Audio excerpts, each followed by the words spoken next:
Powered by the Montana Television Network. This is the 5:30 News on KPAX, Montana's news leader.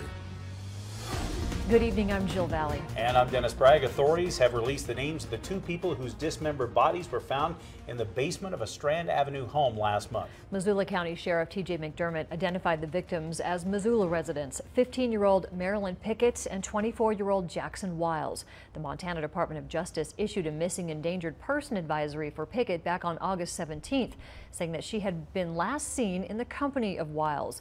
Well, their bodies had been placed in plastic tubs filled with chemicals, with an initial investigation indicating Pickett and Wiles died from stab wounds. Their bodies found August 17th when police arrived at the home with a search warrant in connection with a reported home invasion burglary stabbing case that happened in late July. Two suspects, identified as 23-year-old Tiffany Pierce and 26-year-old Augusta Standing Rock, were taken into custody in connection with the murders. Also, the Missoula County Sheriff's Office released the identity of the man found in the Bitterroot River in Lolo over the weekend. The sheriff identifying the man as 65-year-old Mark Presnar of Ohio. His body was found in the Bitterroot River near Riverside Park in Lolo on Saturday. Autopsy and toxicology reports still pending completion at the Montana State Crime Lab. Sheriff McDermott says the circumstances surrounding Presnar's death do not appear to be suspicious. Authorities are saying drugs are a suspected factor in a crash that led to the deaths of two women in Kalispell over the weekend. The head-on crash happened near Glacier Park International Airport just before noon Sunday. Flathead County Sheriff Chuck Curry says 32-year-old Holly Richards of Bozeman and 40-year-old Linda Contreras of Riverside, California, died in that crash. Montana Highway Patrol says Richards was driving north while Contreras was driving south on the highway when Richards crossed the southbound lane, colliding with the other car head-on. Both women pronounced dead at the scene. Troopers say alcohol and speed are not suspected to be factors in the crash, but drugs are. The accident brings the number of people killed on Montana's roads this year to 133. A red flag warning is in effect for northwest Montana, especially the Flathead, Glacier, and Kootenai areas this afternoon. And for more on that, we'll send it over to meteorologist Russ Thomas. Russ. The area we are focusing on tonight through midnight, or that red flag warning, we're talking about winds 10 to 20 gusting up to 30 from the west-southwest, and also humidity values very low. And again, you can see the coverage area right now. Also, you see that little area of gray there. That indicates an area we're looking at poor air quality as well. So far in most areas has not been that bad today, but I think it'll get a little bit worse tomorrow. So while we're considering all of that, we look at our current temperatures. 85 in Sealy, Phillipsburg, and Missoula. We're looking at low to mid 90s. Wow, St. Regis, Troy, Thompson Falls. For this time of year, it's very high. We'll have your complete forecast coming up. Another two wildfires will be receiving help from FEMA. U.S. Senator Jon Tester announced today that FEMA disaster assistance will be coming in to help fight the Highway 200 complex fires in Sanders County and the Moose Peak fire in Sanders and Lincoln counties. The resources come in the form of a fire management assistant grant and makes FEMA funding available to pay 75% of the state's eligible firefighting costs. Fire management assistant grants can assist with expenses from field camps, equipment, materials, supplies, along with mobilization or demobilization. The grants do not provide assistance to individual home or business owners and don't cover other infrastructure damage caused by the wildfires. Senator Tester announced yesterday that the Alice Creek fire near Lincoln, the Rice Ridge near Seeley Lake, and the West Fork fire near Libby would also receive help from FEMA. Federal money had also been allocated for the Lolo Peak fire late last month. While some debate whether the Montana fires are getting enough national news coverage, the persistent fire season is certainly getting people across the country to open their checkbooks. United Way leaders say donations are pouring into a pair of fund drives, with contributions coming from more than 40 different states.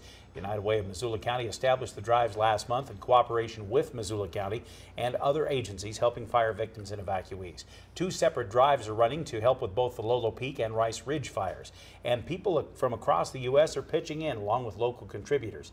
United Way Chief Executive Officer Susan Hay-Patrick tells me the drives have raised $50,000 with donations coming from 42 states. And Saturday's benefit concert by Bikers Against Bullies USA in Missoula raised another $20,000. That's going to go to the 406 Family Aid Foundation's relief efforts. And fire management officials at the 135,000-acre Rice Ridge fire working on a huge backburn operation on the south side of the fire north of Ovando today. They're hoping to limit the likelihood that this fire will make a damaging run south. MTN's Augusta McDonald was at the area and joined us live in the studio with what she's learned. Augusta. Thanks, Jill. Dennis, yes, crews began aerial burning operations yesterday to create a low-intensity burn that will cover thousands of acres.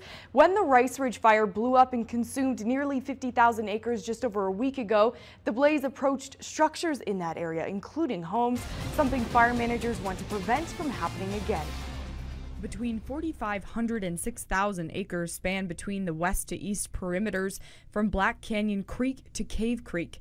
The backburning begins at the fire line and will slowly crawl south until it approaches Forest Service Road 477. This is mostly national forest land, but it is right next to the Blackfoot Clearwater Game Range to the west. As we would like to start up here if we can and gradually bring this fire down and get a low intensity burn so we're not trying to kill the forest and get a high mortality rate. Sunday, they fired 3 ridges that run north to south and will back the fire down the sides of those mountains. Crews spent the end of last week building a sheltered fuel break that reaches 100 feet north of the 477 road. They want this 6-mile line to stop the Rice Ridge fire. And then when it gets closer to the road, we will start doing what we call hand firing and take crews, and they'll light this by hand along the road, progressing to the east. Fire managers say that bringing the fire to them and meeting it on their terms minimizes risk to the firefighters on the front line. They plan to have this operation complete sometime tomorrow. Back to you. And there is a Rice Ridge meeting tonight at 6 o'clock at the Mission Bible Fellowship Church in Seeley Lake. Well, Montana has suffered from this unprecedented fire season, with wildfires consuming well over 1 million acres in the state. KPAX, the Montana Television Network, and the Montana Community Foundation want to help. We have partnered to create the Montana Wildfire Relief Fund. For nearly 30 years, the Montana Community Foundation has worked to strengthen communities through philanthropy and charitable giving.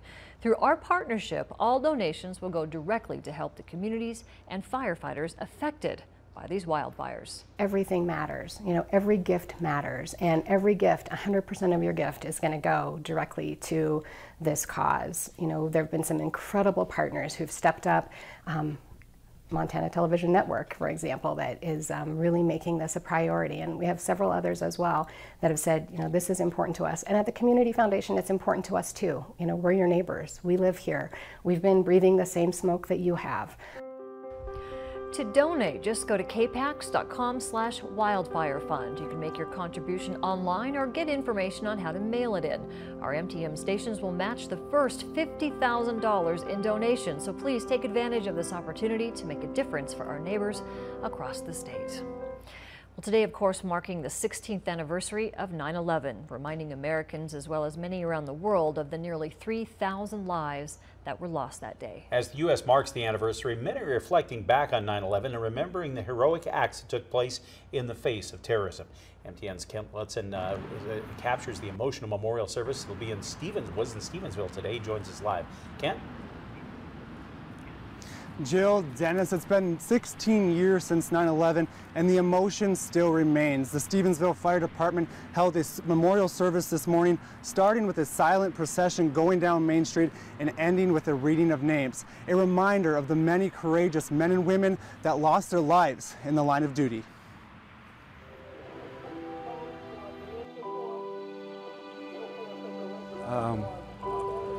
It's just overwhelming. It takes me back to that horrific day and all the emotions that came over me and my wife, and then hearing the names and seeing the faces again is was overwhelming. Andre G. Fletcher, Andrew A. Fredericks, Andrew Ryan. It was pretty hard to get through. You know, I mean, you don't think about the sacrifices until something major happens, you know? And just the sacrifices that those officers made that day, and the sacrifices that their families made by losing them.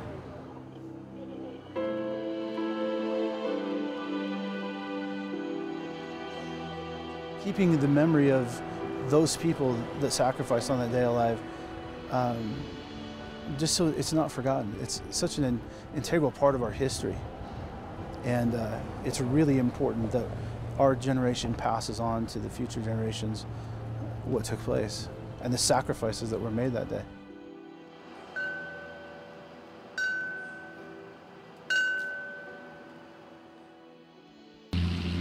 Now there'll be a memorial service here tonight at 7 p.m.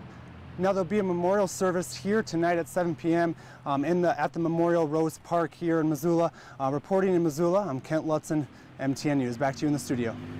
Thanks very much, Kent. Coming up, meteorologist Russ Thomas has the latest on the red flag warnings and some more critical fire weather for us. Plus, Irma continuing to leave a path of destruction across Florida and other states in the south. Will show you how neighbors are helping each other in the wake of the hurricane's wrath.